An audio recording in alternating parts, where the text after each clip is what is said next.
Uttar Pradesh food expo and conclave 2026 के द्वितीय दिन उत्तर प्रदेश के औद्योगिक भविष्य, खाद्य प्रसंस्करण क्षेत्र की संभावना और एमएसएमई आधारित आर्थिक विकास को लेकर व्यापक मंथन किया गया। कई सत्रों में आयोजित फूड एक्सपो एंड कॉन्क्लेव के मंच से उत्तर प्रदेश होमगार्ड एवं नागरिक सुरक्षा मंत्री धर्मवीर प्रजापति ने कहा कि खाद्य प्रसंस्करण उद्योग प्रदेश की अर्थव्यवस्था को नई दिशा, नई गति देने वाला सबसे महत्वपूर्ण क्षेत्र बनकर उभर रहा है। साथ ही इस तरह के आयोजन आयोजित कर खाद्य उद्योग को प्रगति की दिशा देने के लिए रावीवेंट के मनीष अग्रवाल के सार्थक प्रयास की प्रशंसा की।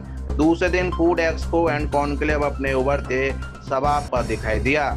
विजिटर की भीड़ और एग्जीबिटर्स के प्रोडक्ट की गुणवत्ता के साथ फूड एक्सपो एंड कॉन्क्लेव नया इतिहास लिखता नजर आया। वहीं उत्तर प्रदेश लघु उद्योग निगम के अध्यक्ष राकेश गर्ग ने कहा कि वर्तमान समय में सरकार की नीति, नेता और नीयत पूरी तरह उद्यमियों के साथ है। फूड एक्सपो एंड कॉन्क्लेव के द्वितीय संस्करण की सफलता को देखते हुए कहा कि आगरा में फूड इंडस्ट्री के पुनर्जागरण का अनुकूल वातावरण तैयार हो चुका है। TDZ से जैसा आप सभी को पता है ग्रसित है, उसमें एक नया, क्योंकि यहाँ सीमाएं हैं व्यापार करने की, फिलहाल तो जो भी चल रहा है वो ठीक होगा ही होगा। उसके पश्चात भी नॉन पॉलिटिंग इंडस्ट्रीज कैसे लगे और कौन सी इंडस्ट्री यहाँ ग्रो कर सकती है, तो उसमें हम देख रहे हैं फूड की इंडस्ट्रीज बहुत तेजी से आगे बढ़ने की संभावना आगरा में है। आप देखिए कैसे कैसे क्वालिटी प्रोडक्ट आगरा के और आगरा आसपास के अब देश में नाम कमा रहे हैं, चाहे वो मुंशी पन्ना का हो, सलोनी का हो, न्यूट्रिका का हो या अदर्स। तो हम ये देख रहे हैं कि इतना बड़ा एक्सपोजर आगरा का होने वाला है।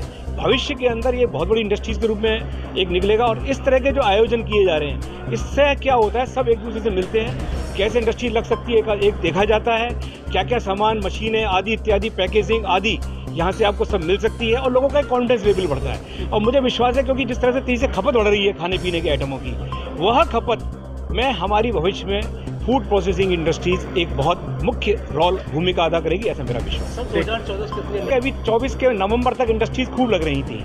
आप देखेंगे कहीं भी कोई विकास में अवरुद्ध नहीं था। बीच का एक कालखंड आया था 2016 में एडॉक मोरेटोरियम का, जो 18-19 के अंदर खत्म हो गया था। लेकिन अभी का जो कालखंड है इस समय, वो थोड़ा एक ऐसा है जो संक्रमण कह लीजिएगा, लेकिन उसमें निकलेगा, वो कालखंड भी दूर होगा। हमें पूरा विश्वास है जिस तरह से सरकार प्रयास कर रही है। आपकी जानकारी के लिए शायद नहीं हो, वेणुगोपालन जी जिन्होंने राम मंदिर का केस लड़ा था, सरकार ने उनको हायर कर लिया है और वह अब हमारा TDZ का केस देखेंगे। TDZ के क्षेत्र में सुप्रीम कोर्ट ने उसे अभी नवंबर 24 में रोक लगा दी है किसी भी एक गलत एप्लीकेशन के कारण से। लेकिन सुप्रीम कोर्ट ने एक बहुत अच्छा कार्य किया है कि केस में क्या होता था, एक केस की तारीख लगती थी, कभी पेड़ वाले आ गए, कभी हड्डा डस्ट वाले आ गए, कभी अन्य ग्रीनरी वाले आ गए, फिर इंडस्ट्रीज। तो इन सब चीज़ों में इंडस्ट्री दब जाती थी। अब सुप्रीम कोर्ट ने 1984/1984 केस को 4 भागों में बांट दिया, मूल केस को समाप्त कर दिया। यह भी कहा जो मूल निर्णय हो चुके हैं 96 का, वो सब माने जाएंगे। और इसमें अब क्या होगा कि चारों केस की तारीख अब अलग अलग लगेगी। उत्तर प्रदेश, मध्य प्रदेश और राजस्थान सहित लगभग 7 राज्यों से आए विजिटर्स ने 150 से अधिक स्टॉलों पर लोगों ने खाद्य प्रोडक्ट्स और फूड इंडस्ट्री से जुड़े उत्पादों, फूड प्रोसेसिंग, मशीनरी, पैकेजिंग, तकनीकी और नवाचार की जानकारी प्राप्त की।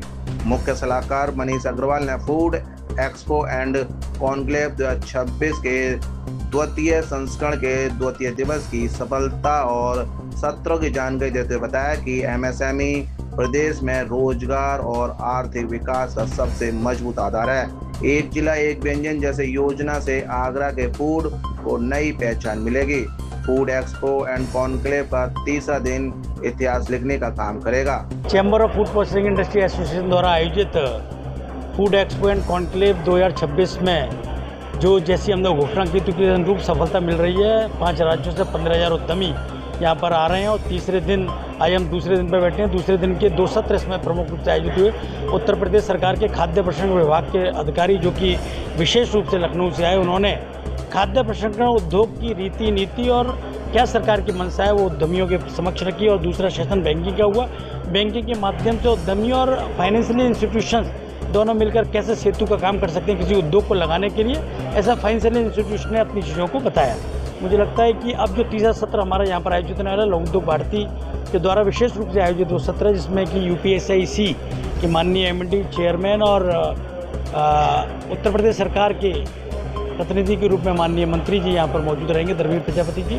बहुत ही शानदार आयोजन चल रहा है और आप सब लोग देख रहे हैं, B2B आयोजन है, सब लोग बहुत उत्साहित हैं। धन्यवाद।